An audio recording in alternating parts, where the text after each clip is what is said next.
Malam itu udara di rumah Nadira terasa berat. Ayahnya, Pak Dharma, terbaring di kamar dengan tubuh yang semakin kurus. Nadira menatap dari ambang pintu, mencoba menahan air matanya. Sudah 3 bulan ini, ayahnya sakit tanpa sebab yang jelas. Dokter bilang itu hanya kelelahan, tapi semua pengobatan yang diberikan tidak pernah membuahkan hasil. "Kamu sudah makan, Nak?" Suara lirih ibunya, Bu Sari, terdengar dari dapur. Nadira menggeleng, lalu menghampiri ibunya yang juga tampak lelah. Mata ibunya sembab, penuh kantung hitam yang memperlihatkan beban yang ia pikul sejak Pak Dharma jatuh sakit. Namun, malam itu bukan hanya soal kelelahan. Adik Nadira, Raka, tiba-tiba muntah darah di ruang tengah. "Gak, sakit, tolong," bisiknya sebelum tubuhnya ambruk. Nadira panik, menjerit memanggil ibunya. Dalam hitungan hari, penyakit aneh itu menjalar ke seluruh anggota keluarganya. Ibunya yang sehat tiba-tiba tidak mampu berdiri. Tubuhnya penuh dengan lebam misterius yang muncul tanpa sebab. Bahkan suara adiknya semakin melemah, hingga akhirnya hanya tinggal bisikan pelan yang menyayat hati. Hari pemakaman berlangsung dalam hening.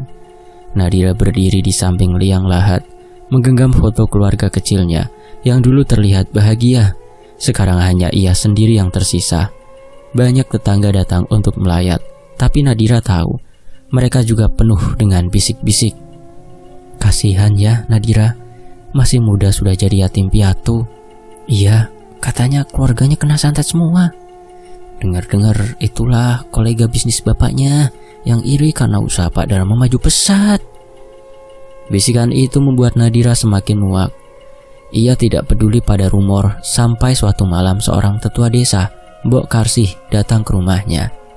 "Nadira, kamu harus hati-hati, Nak," kata Mbok Karsih menatap tajam ke arahnya. "Ini bukan sakit biasa. Santet itu benar adanya. Kolega bapakmu tidak suka melihat keluargamu bahagia." Mata Nadira membelalak. Selama ini ia tidak percaya dengan hal-hal mistis, tapi segala kejadian aneh yang menimpa keluarganya membuatnya mulai meragukan logika. "Dendam itu seperti api," lanjut Mbok Karsih, suaranya pelan tapi menusuk. "Kalau kamu biarkan, api itu akan membakar habis segalanya. Jangan biarkan kebencian menguasaimu, Nak." Namun, bagaimana bisa Nadira tidak dendam? Kehidupan keluarganya yang sederhana dan bahagia hancur begitu saja. Ia kehilangan orang-orang yang paling ia cintai, dan tak ada yang bisa ia lakukan untuk mencegahnya. Malam itu Nadira duduk di kamar menatap foto keluarganya yang sudah mulai pudar warnanya. Air mata mengalir tanpa henti. Ia merasa sendirian, hampa, dan tak berdaya. Tapi di dalam hatinya, bara kecil kebencian mulai menyala. "Dendam," pikirnya. "Itu satu-satunya cara untuk membuat mereka yang menghancurkan hidupku merasakan sakit yang sama." Namun Nadira tak menyadari bahwa dendam adalah pintu yang perlahan membuka jalan bagi kegelapan yang lebih besar. Di lain hari itu langit mendung menaungi rumah tua Nadira. Setelah kepergian keluarganya, rumah itu terasa lebih sunyi dan berat. Nadira mencoba mengusir perasaan hampa dengan membersihkan kamar-kamar yang lama tak tersentuh. Dengan kain lap dan sapu, ia menjelajahi sudut-sudut yang penuh debu dan sarang laba-laba. Ketika ia membuka lemari tua di ruang gudang, sesuatu menarik perhatiannya. Di balik tumpukan kain lusuh dan beberapa barang antik yang berdebu, ia menemukan sebuah kotak kayu kecil dengan ukiran kuno. Nadira membuka kotak itu dengan hati-hati. Di dalamnya ada sebuah kitab tua dengan kulit yang sudah mulai retak dan warna kecoklatan yang menandakan usianya yang sangat tua. Judul di sampulnya tertulis dalam aksara Jawa yang Nadira kenali sebagai peninggalan leluhurnya. Di sudut buku itu, terdapat simbol aneh yang mirip dengan mata yang mengawasi. Tangannya gemetar saat membalik halaman pertama. Aroma kertas tua bercampur dengan wangi dupa, samar memenuhi udara. Buku itu berisi mantra-mantra dalam bahasa kuno, lengkap dengan gambar-gambar yang menakutkan. Lingkaran ritual, simbol-simbol mistis, dan petunjuk untuk memanggil kekuatan gelap. Nadira tahu ini bukan buku biasa. Sebuah tulisan di bagian pembuka menarik perhatiannya. Untuk yang terdesak dan siap memberikan persembahan dengan harga yang tinggi. Ia terpaku. Kata-kata itu seperti berbicara langsung kepadanya, menawarkan jawaban atas segala kehampaan dan kemarahannya. Tiba-tiba, suara ketukan di pintu gudang mengejutkannya. Nadira menoleh dan melihat Mbok Karsih berdiri di sana, membawa rantang makanan. "Apa yang kamu temukan, Nak?" tanya Mbok Karsih dengan nada curiga. Nadira menyembunyikan buku itu di balik punggungnya. Hanya barang-barang lama, Mbok," jawabnya singkat. Mbok Karsih menatapnya tajam. "Nak, jangan pernah bermain dengan hal-hal yang tidak kamu pahami. Kitab tua itu, terutama milik leluhur, sering membawa hal-hal yang lebih buruk daripada manfaat. Simpan saja, jangan disentuh." Namun setelah Mbok Karsih pergi, kata-katanya justru membuat Nadira semakin penasaran. Malam itu di kamarnya yang remang, Nadira membuka buku itu lagi. Halaman demi halaman ia baca dengan seksama. Salah satu ritual yang tertulis menarik perhatiannya. Ritual pemanggilan kekuatan penuntut dendam. Penjelasannya sederhana. Mantra ini memungkinkan seseorang memanggil entitas yang akan membantu membalas dendam dengan syarat memberikan tumbal berupa sesuatu yang sangat berharga. Nadira menggigit bibirnya. Pikirannya terpecah. Satu sisi ingin berhenti, takut dengan apa yang mungkin terjadi. Namun sisi lain, sisi yang dipenuhi oleh kemarahan dan rasa kehilangan, mendorongnya untuk melanjutkan. Ia membaca mantra itu dengan suara bergetar. Lilin yang dinyalakan di meja mulai berkedip-kedip, seolah ada angin yang meniupnya meski jendela tertutup rapat. Seketika udara di sekitarnya menjadi dingin. Suara-suara samar seperti bisikan dari kejauhan mulai terdengar di telinganya. Nadira merasa ada sesuatu yang berubah di dalam dirinya. Ia tak tahu pasti apa, tetapi ia merasa bahwa sebuah pintu telah terbuka. Pintu menuju sesuatu yang jauh lebih gelap dari yang pernah ia bayangkan. Di sudut ruangan, bayangan gelap mulai bergerak, menyusup ke setiap celah hati Nadira yang sudah lama dihuni oleh kebencian. Namun ia tidak berhenti membaca, seolah ada kekuatan yang memaksanya untuk terus melanjutkan. Malam itu bulan purnama menggantung di langit, menyelimuti rumah Nadira dengan cahaya pucat yang menyeramkan.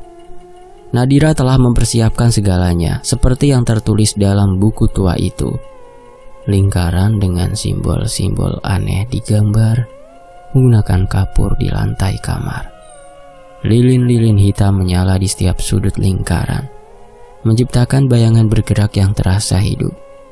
Di tengah lingkaran terdapat mangkuk tanah liat yang berisi campuran darah ayam, bunga kenanga, dan kain putih kecil.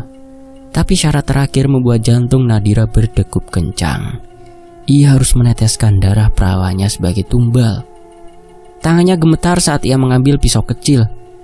Ini semua demi keluargaku, bisiknya pada dirinya sendiri, mencoba menghilangkan rasa takut. Dengan satu gerakan cepat, ia melukai jarinya dan membiarkan darahnya menetes ke dalam mangkuk.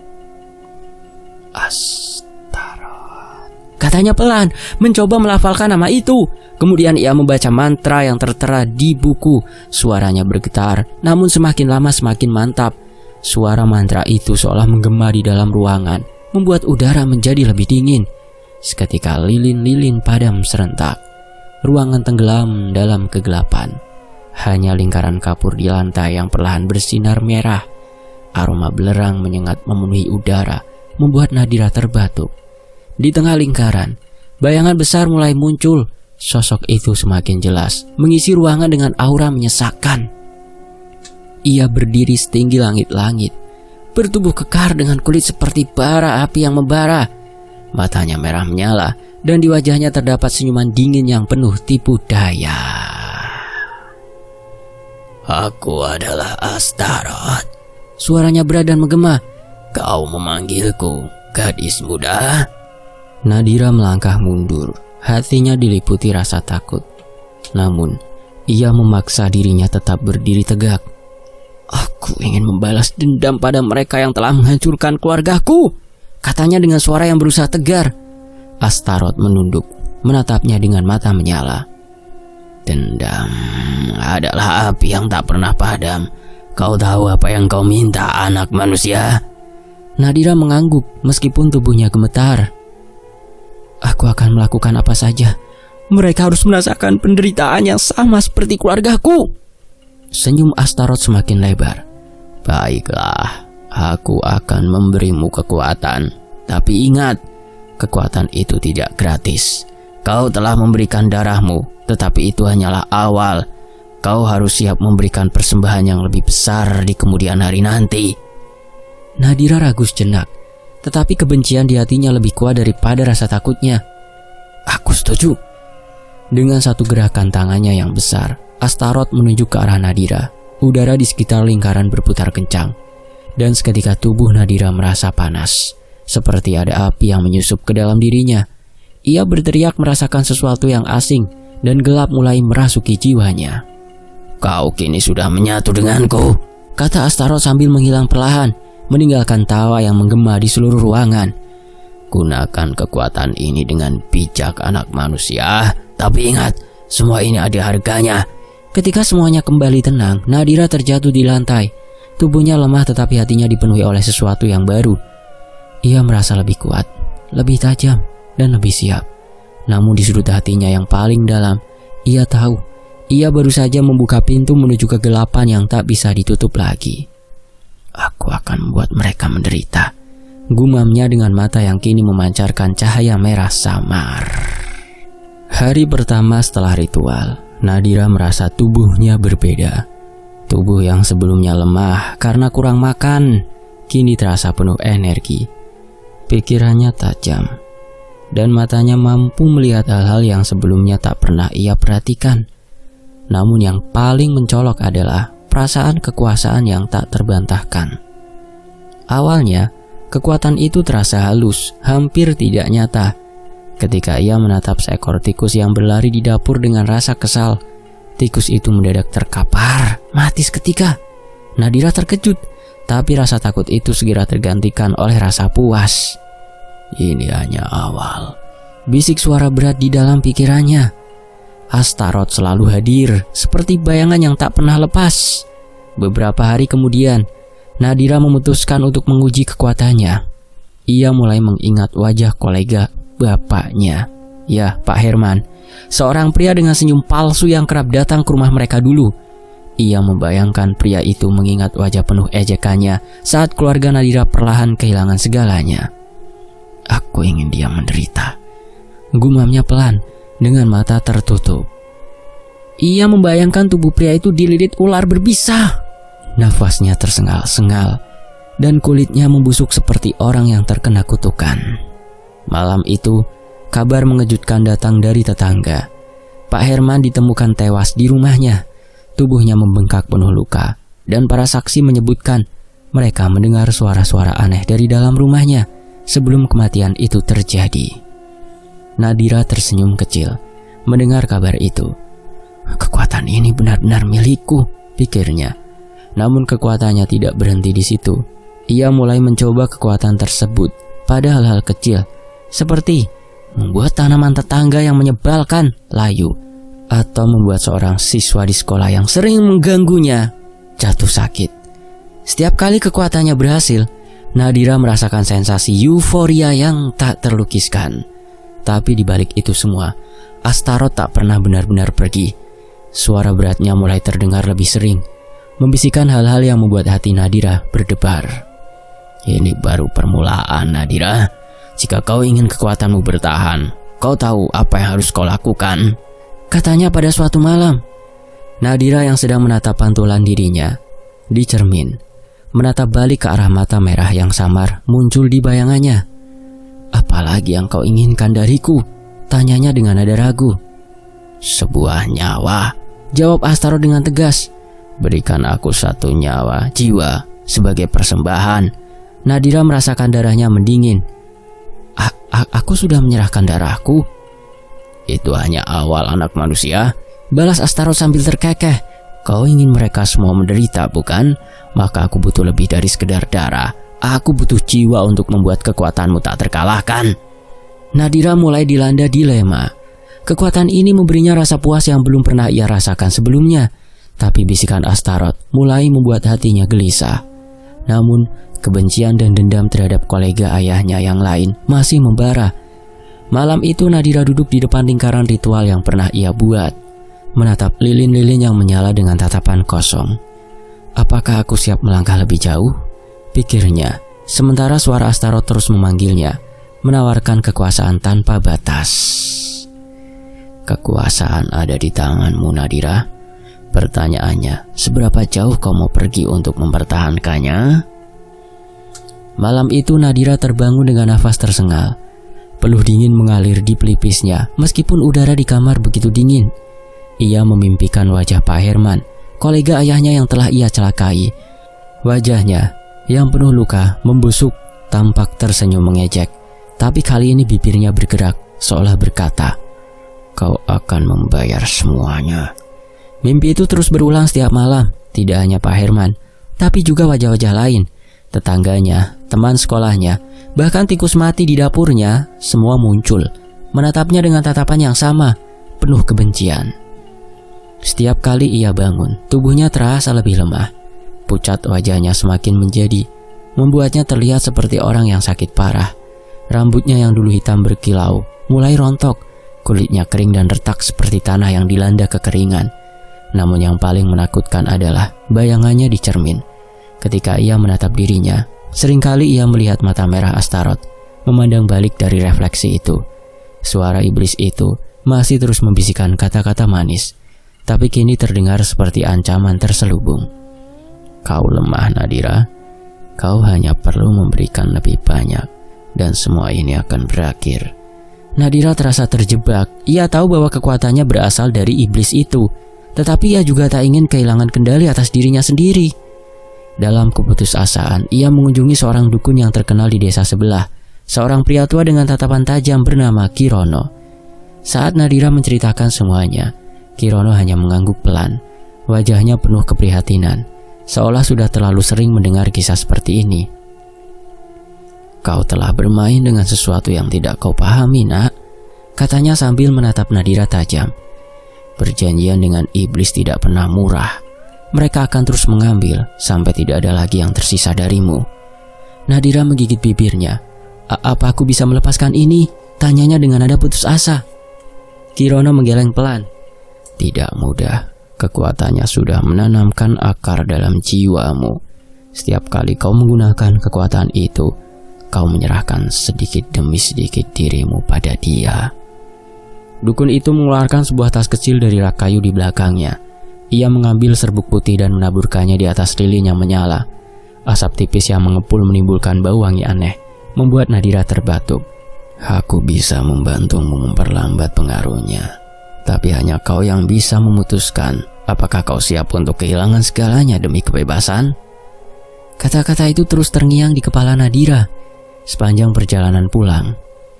Malam itu, mimpi buruknya menjadi lebih parah. Ia melihat dirinya diikat dengan rantai besar. Tubuhnya ditarik ke dalam kegelapan oleh tangan-tangan berbulu kasar yang terus mencakar kulitnya. Ketika ia bangun, ia sadar bahwa ini bukan hanya mimpi. Tubuhnya penuh bekas luka gores, seperti habis diseret melalui medan berduri. Kekuatan itu tidak hanya menguras tubuhnya, ia merasa jiwanya mulai hilang sedikit demi sedikit. Di tengah ketakutan dan rasa bersalah, Nadira mulai menyadari bahwa ini adalah harga yang harus ia bayar. Kekuatannya yang dulu memabukkan kini menjadi beban berat yang mengancam menghancurkannya. Namun di balik itu semua, Astaroth tetap setia hadir di bayangannya, menawarkan pilihan yang tampak sederhana namun menghancurkan. "Lanjutkan, Nadira. Berikan lebih dan kau akan merasakan kedamaian." Malam itu Nadira berdiri di depan cermin besar di kamarnya, menatap refleksi dirinya yang tak lagi sama. Mata cekung, kulit pucat, rambut kusut. Ia hampir tidak mengenali siapa dirinya sekarang. Namun di balik semua itu, ada perasaan baru yang mulai menguasainya. Rasa berkuasa. Ia ingat saat Pak Herman mengerang kesakitan, saat tubuhnya menggeliat dalam penderitaan yang disebabkan oleh kekuatan yang kini ia miliki. Perasaan itu membakar seperti candu, memuaskan rasa dendamnya yang membara. Tapi kini, Astaroth ingin lebih. Masa pakai kekuasaan yang aku berikan kepadamu hampir habis, Nadira? Kekuatanmu tidak bisa bertahan tanpa tumbal. Kau tahu apa yang harus kau lakukan? Suara itu menggema di pikirannya meskipun ruangan itu sunyi. Nadira memejamkan mata, mencoba mengabaikan suara itu. Namun semakin ia melawan, semakin keras Astaroth berbisik. Malam-malam berikutnya dihabiskan dengan pikiran yang berkecamuk. Siapa yang bisa ia persembahkan? Suatu malam saat Nadira termenung di ruang tamu, ingatannya melayang pada seseorang, Bu Ratna, mantan guru SMA-nya.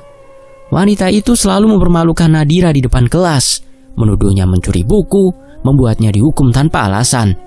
Luka itu sudah lama terkubur, tetapi kini rasa sakitnya terasa segar kembali, seolah-olah Astaroth sengaja menggali kenangan itu.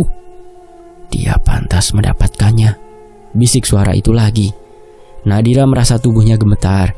Ia tahu apa yang dimaksud Astaroth, dan bagian dari dirinya setuju. Malam berikutnya, ia mulai mempersiapkan ritual sesuai petunjuk di buku tua yang pernah ia temukan. Ia membaca setiap halaman dengan seksama. Ritual berikutnya harus dilakukan pada tengah malam di sebuah tempat yang jauh dari keramaian. Nadira memilih sebuah gudang tua yang terbengkalai di pinggir desa, tempat yang sudah lama dianggap angker oleh warga. Dengan membawa semua perlengkapannya, ia menuju ke sana dengan jantung berdebar kencang. Setelah segala persiapan selesai, Nadira berdiri di tengah lingkaran yang ia buat dari darah ayam. Lilin-lilin hitam di sekelilingnya menari dalam gelap, mengeluarkan aroma menyengat yang membuatnya mual. Panggil namanya, sebut. Suara Astaroth terdengar lembut namun mendominasi. Dengan tangan gemetar, Nadira menyebut nama Bu Ratna. Namun seiring namanya meluncur dari bibirnya, Nadira merasa beban luar biasa menghimpit dadanya. Sosok Astaroth muncul di hadapannya, tinggi gelap dengan mata merah menyala. Dia akan datang, Nadira. Kau hanya perlu menyelesaikannya. Seakan dikendalikan, Nadira berjalan keluar gudang. Ia melihat Bu Ratna yang tampak kebingungan berdiri di depan pintu. Mata wanita itu memandang Nadira dengan ketakutan yang tak terkatakan. Apa yang kau lakukan di sini, Nadira? Tanyanya dengan suara gemetar. Namun Nadira tidak menjawab. Ia hanya tersenyum dingin, merasakan kekuatan yang mengalir dalam dirinya. Belati kuno di tangannya terasa berat, tetapi Astaroth terus membisikkan kata-kata yang membuatnya yakin. Lakukanlah, kau akan menjadi lebih kuat. Dunia ini adalah milikmu. Bu Ratna mencoba melarikan diri, tetapi kekuatan Nadira menghentikannya.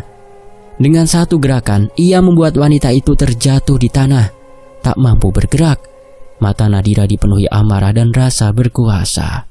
Namun, tepat saat belati itu hampir menembus kulit Bu Ratna, suara lain terdengar di kepalanya. Suara ibunya. Ini bukan kau, Nadira. Jangan biarkan kebencian menguasaimu, nak. Tangan Nadira gemetar hebat. Ia mundur beberapa langkah, lalu berteriak dengan frustasi. Aku tidak ingin ini. Aku hanya ingin keluargaku kembali. Astaroth mendengus marah. Sosoknya membesar, memenuhi ruangan dengan aura menakutkan. Kau sudah membuat perjanjian, Nadira. Tidak ada jalan kembali. Kau milikku. Bu Ratna memanfaatkan momen itu untuk melarikan diri meninggalkan Nadira sendiri di tengah lingkaran darah. Nadira jatuh terduduk, menangis. Sementara Astaroth terus tertawa. Suaranya menggema di seluruh gudang. Malam itu Nadira pulang dengan hati yang hancur. Ia menyadari bahwa kekuatan yang dulu memabukkan kini menjadi kutukan yang menghancurkannya perlahan-lahan. Namun ia juga tahu bahwa Astaroth tidak akan berhenti sampai ia mendapatkan apa yang diinginkan. Hari-hari Nadira berlalu dalam kekosongan. Ia terus dihantui wajah Bu Ratna yang nyaris ia korbankan dan tawa mengejek Astaroth yang terus menggema di benaknya. Hidupnya kini terisolasi. Tidak ada seorang pun yang mau mendekatinya. Penampilannya yang semakin menyeramkan dan aura gelap yang mengelilinginya membuat semua orang menjauh. Suatu sore yang muram, di tengah perjalanan pulang dari pasar dengan langkah gontai, Nadira bertemu dengan seorang lelaki yang tampak familiar. Ia adalah Fadli, teman masa kecilnya yang dulu sering bermain bersama sebelum hidup mereka berpisah oleh waktu. Nadira, kamu? Fadli menatapnya penuh rasa terkejut. Nadira awalnya minder, ingin menghindar, merasa malu dengan kondisi fisiknya, tetapi Fadli dengan cepat mendekatinya. Ia menanyakan kabar dan memaksanya untuk bercerita. Malam itu, di rumah kecil Nadira, Fadli mendengarkan seluruh cerita kelamnya. Mata Fadli melebar, mendengar setiap detailnya. Tetapi, ia tidak menunjukkan rasa takut. Sebaliknya, ia memegang tangan Nadira dengan tegas. "Ini bukan kamu, Nadira. Kamu tidak seperti ini," ujar Fadli dengan suara penuh keyakinan. "Apa yang kamu lakukan hanya akan membawa kehancuran, tidak cuma buat orang lain, tapi juga buat diri kamu sendiri." Nadira hanya menunduk. Ia tahu kata-kata Fadli benar. Tetapi rasa takut kehilangan kekuatan dan dendam yang masih membara membuatnya sulit melepaskan semuanya. Fadli kemudian mengajaknya bertemu dengan seseorang yang ia kenal, seorang kiai di sebuah pesantren di desa. "Beliau bisa bantu kamu, Nadira, tapi semua keputusan ada di tangan kamu. Mau terus tenggelam atau kembali ke jalan yang benar." Setelah malam penuh kegelisahan, Nadira akhirnya setuju. Fadli menemaninya menuju pesantren tersebut keesokan harinya. Perjalanan itu terasa berat, seakan ada kekuatan tak kasat mata yang mencoba menghentikannya. Angin tiba-tiba bertiup kencang, langit mendung, dan rasa dingin merayap ke tulangnya. Ular-ular muncul di depan rumah. Setibanya di pesantren, Nadira merasa aneh. Udara di sana terasa sejuk dan damai, tentram. Kontras dengan aura gelap yang terus mengikutinya selama ini. Kiai tersebut seorang pria tua dengan wajah bersahaja, menyambut mereka dengan ramah. "Nadira, aku sudah mendengar ceritamu dari Fadli melalui sambungan telepon," kata kiai itu dengan suara lembut namun tegas. "Perjanjian dengan makhluk seperti Astaroth bukan sesuatu yang mudah dilepaskan, tapi bukan berarti mustahil. Semua tergantung pada niatmu sendiri, nak." Nadira menatap kiai itu dengan penuh keraguan. "Kalau saya lepaskan perjanjian ini, apa saya akan kehilangan kekuatan saya?" tanyanya pelan. Kiai itu mengangguk. "Ya, kekuatan itu akan hilang. Tapi bukan kekuatan yang sejati, Nadira. Itu adalah ilusi yang diberikan untuk mengikatmu lebih dalam. Apa kau ingin terus hidup dalam kegelapan seperti ini, atau kembali ke jalan yang membawa kedamaian?" Nadira terdiam. Kata-kata kiai itu menggema dalam pikirannya. Ia tahu bahwa kekuatan yang ia miliki telah menghancurkan banyak hal, termasuk dirinya sendiri. Namun, rasa takut kehilangan kekuatan itu dan kembali menjadi gadis biasa tetap menghantuinya. Di malam itu, Nadira duduk sendirian di kamar kecil yang disediakan pesantren untuknya. Ia memandang keluar jendela, melihat bulan yang hampir penuh. Dalam keheningan malam, suara Astaroth muncul lagi. Di pikirannya, kali ini lebih menekan. "Jangan dengarkan mereka, Nadira. Mereka hanya ingin membuatmu lemah. Kau sudah kuat sekarang. Dunia ini bisa menjadi milikmu." Namun bersamaan dengan suara itu, Nadira juga mendengar suara lain. Suara lembut yang mengingatkannya pada keluarganya, terutama ibunya. Suara itu berbisik pelan, seperti doa yang menyentuh hatinya. Dengan air mata yang mulai mengalir di pipinya, Nadira berbisik pada dirinya sendiri. "Aku sudah cukup kuat untuk melawan ini semua." Keputusan Nadira telah bulat. Ia akan mencoba melepaskan diri dari cengkraman Astaroth. Meskipun ia berarti ia harus kehilangan segalanya. Ia mendatangi kiai keesokan paginya, siap untuk memulai proses yang panjang dan berbahaya untuk memutus perjanjian gelap tersebut. Namun ia tahu, ini adalah satu-satunya cara untuk menyelamatkan dirinya dan jiwanya. Malam itu begitu sunyi. Udara di pesantren terasa dingin, menusuk, seolah ada sesuatu yang menahan napas alam. Di sebuah ruangan kecil dengan cahaya lampu minyak yang remang, Nadira duduk bersila di hadapan Kiai Abdullah. Beliau telah mempersiapkan segala sesuatu untuk ritual pemutusan perjanjian dengan iblis Astaroth. "Nadira," Kiai Abdullah lembut tapi tegas berkata, "apapun yang terjadi, kau harus tetap fokus. Jaga niatmu, lurus. Jangan biarkan ketakutan menguasaimu. Ingat, kekuatan mereka tidak akan bisa menyentuhmu jika kau berlindung pada Tuhan." Nadira mengangguk. Meski tubuhnya gemetar, ia tahu malam ini adalah puncak dari semuanya. Jika gagal, jiwanya akan menjadi milik Astaroth selamanya. Ritual dimulai dengan syahadat, "Asyhadu an la ilaha illallah wa asyhadu anna Muhammadar Rasulullah." Lalu lantunan ayat-ayat suci. Suara Kiai Abdullah bergema memenuhi ruangan, menciptakan suasana yang sekaligus menenangkan dan menegangkan. Nadira mulai merasakan tubuhnya bergetar hebat. Tiba-tiba ruangan menjadi gelap gulita, seperti ada tirai hitam yang menutupi cahaya. Dari sudut ruangan, suara mengerikan muncul, suara yang sangat dikenalnya. "Nadira, kau benar-benar akan mengkhianatiku?" Astaroth muncul, kali ini dalam wujud yang lebih menyeramkan.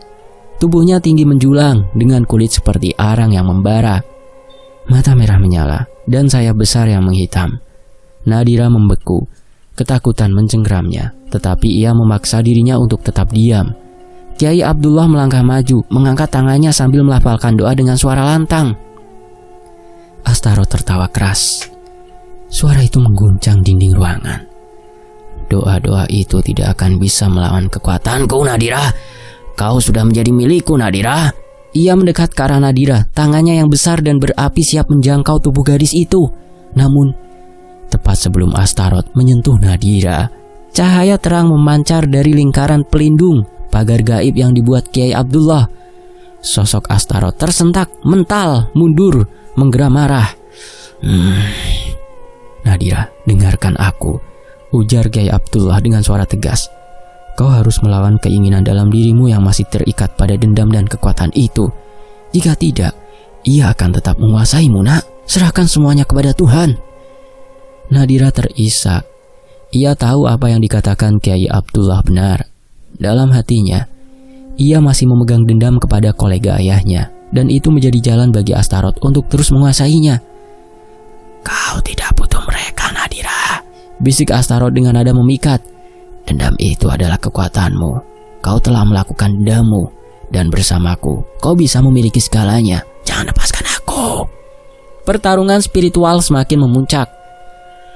Astaroth berusaha merangsek masuk ke lingkaran pelindung, sementara Kiai Abdullah terus melantunkan doa-doa dengan intensitas yang semakin tinggi.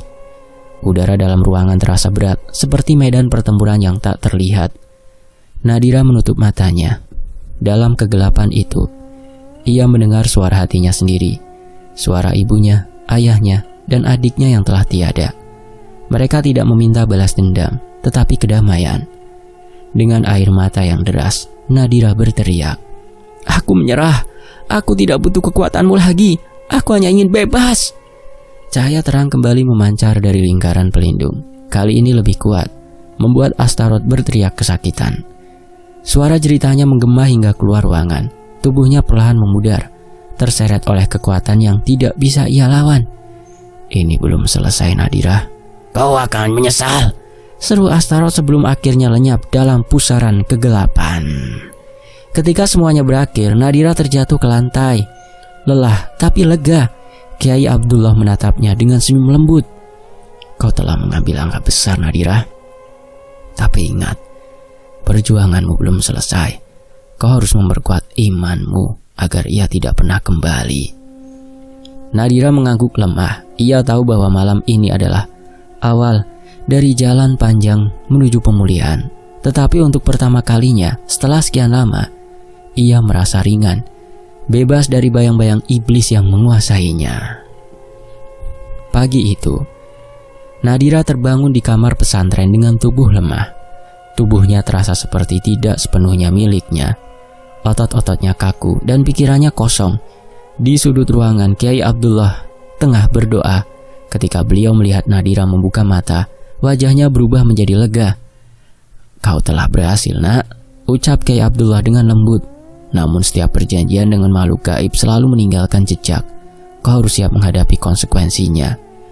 Nadira mencoba bangkit, tetapi kepalanya mendadak terasa pusing dan pandangannya mengabur. "Apa yang terjadi pada tubuhku?" tanyanya dengan suara lemah. Kiai Abdullah menjelaskan bahwa meskipun perjanjian dengan Astaroth telah diputuskan, bekas kekuatan itu telah menguras banyak energi dalam tubuhnya. Selain itu, jiwa Nadira sempat terikat dalam dimensi gelap yang mempengaruhi kesehatannya. "Tubuhmu butuh waktu untuk pulih," lanjut Kiai Abdullah. "Namun tidak semua kerusakan bisa diperbaiki. Kau harus siap menerima kemungkinan bahwa kau tidak akan pernah kembali sepenuhnya seperti dulu." Hari-hari berikutnya penuh perjuangan. Nadira mengalami gangguan kesehatan yang semakin terasa di fisiknya. Tubuhnya sering demam, kakinya lemas, dan kadang-kadang ia mengalami pingsan tiba-tiba. Namun yang paling menghantuinya adalah ingatannya yang mulai memudar.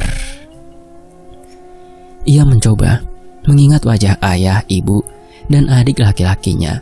Tetapi bayangan itu semakin kabur setiap harinya. Nadira menangis dalam kesendirian. Kehilangan keluarga adalah satu hal, tapi kini ia kehilangan ketenangan, kenangan yang menjadi satu-satunya penghubung dengan mereka. Suatu sore Nadira duduk di depan rumah sederhana yang ia tempati sementara waktu di desa. Seorang anak kecil berlari mendekat sambil membawa bunga. "Kak Nadira, ini untuk kakak. Bunga ini wangi kan?" Nadira tersenyum lemah. Ia menerima bunga itu dan mencium aromanya. Wajah anak itu mengingatkannya pada adik laki-lakinya yang telah tiada, Raka. Meskipun ia kesulitan mengingat dengan jelas seperti apa adiknya dulu. Di tengah semua kesedihan, Nadira mulai menerima kenyataan. Ia tahu bahwa masa lalunya penuh dosa, tetapi ia juga tahu bahwa ia telah berjuang untuk lepas dari lingkaran gelap itu. Dengan bantuan Kiai Abdullah, Nadira mulai hidup baru. Ia bekerja membantu masyarakat desa, mengajar anak-anak membaca dan menulis. Meskipun tubuhnya tidak sekuat dulu, dalam kesederhanaan itu ia menemukan makna baru dalam hidup. Namun setiap malam sebelum tidur, rasa penyesalan menghantuinya. Penyesalan karena menyerah pada dendam, karena membiarkan kebenciannya membuka jalan bagi kegelapan. Meski begitu, Nadira tidak membiarkan rasa bersalah itu menghancurkannya lagi. "Aku tidak bisa mengubah masa lalu," bisiknya pada dirinya sendiri suatu malam. "Tapi aku masih punya waktu untuk berbuat kebaikan." Meski hidupnya kini jauh dari sempurna, Nadira belajar untuk menerima dan memperbaiki diri. Ia tahu bahwa harga yang harus ia bayar adalah pengingat akan pilihan-pilihan buruk yang pernah ia ambil. Tapi dari situ juga, ia menemukan kekuatan untuk melangkah maju. Beberapa bulan setelah Nadira memutus perjanjian dengan iblis Astaroth, kehidupannya perlahan-lahan berjalan stabil. Meski kesehatannya masih rapuh dan ingatannya terkadang kabur, ia merasa lega telah terbebas dari kegelapan. Hari-harinya kini diisi dengan membantu masyarakat desa dan belajar lebih mendekatkan diri pada Tuhan. Namun, sebuah pertanyaan terus menghantui pikirannya. Apa yang terjadi dengan kitab itu? Kiai Abdullah telah berjanji untuk menghancurkan buku terlarang tersebut. Namun Nadira tak pernah melihat sendiri proses penghancurannya.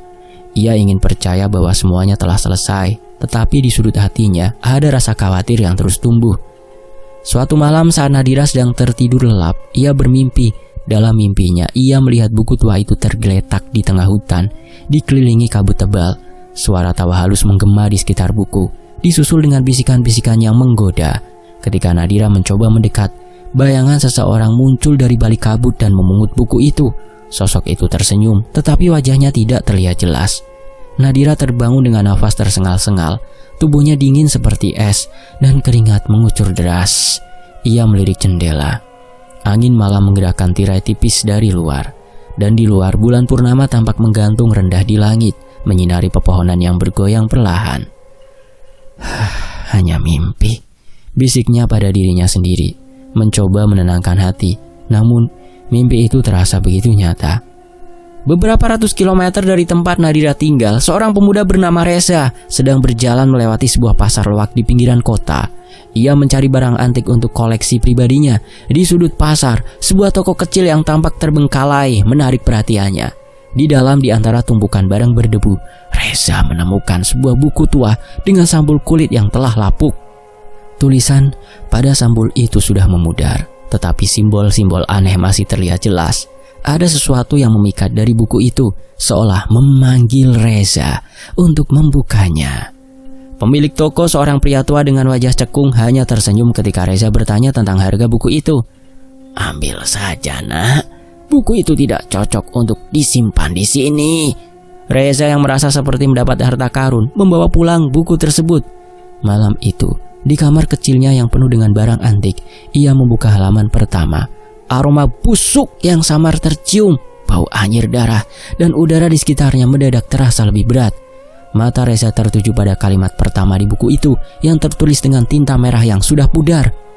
"Barang siapa yang membaca ini bersiaplah untuk menyambut kekuatan yang tak terkendali. Reza tersenyum kecil. Kisah dongeng kuno, gumamnya, tetapi tangannya terus membalik halaman demi halaman. Di tempat lain Nadira kembali bermimpi. Kali ini ia melihat sosok pemuda sedang membaca buku itu di dalam ruangan gelap. Suara tawa Astaroth menggema di sekitarnya, mengiringi bisikan-bisikan yang mengerikan. Ketika pemuda itu mendongak, ia memandang langsung ke arah Nadira, seolah menyadari kehadirannya dalam mimpi. Wajahnya dingin, matanya kosong, tetapi senyumnya mengandung ancaman. Nadira terbangun dengan jeritan tertahan, jantungnya berdetak kencang, dan tubuhnya gemetar. Ia tahu siklus itu belum benar-benar berakhir. Cerita ini berakhir dengan sebuah pertanyaan yang menggantung. Apakah pemuda itu akan membuat kesalahan yang sama seperti Nadira? Atau akankah ia membawa kegelapan ke tingkat yang lebih mengerikan? Dan di atas meja kayu tua di rumah Reza, buku itu tergeletak terbuka, menanti pengamal ilmu hitam yang akan ditipu dayai oleh iblis Astaroth. Hati-hati dengan tipu daya iblis. Selesai. Semoga terhibur. Anggap saja kisah dongeng kuno atau dongeng-dongeng biasalah ya. Fakta Sejarah pamit, mohon maaf kalau ada salah kata. Sampai jumpa di kisah lainnya. Tetap di Fakta Sejarah, saya pamit. Wassalamualaikum.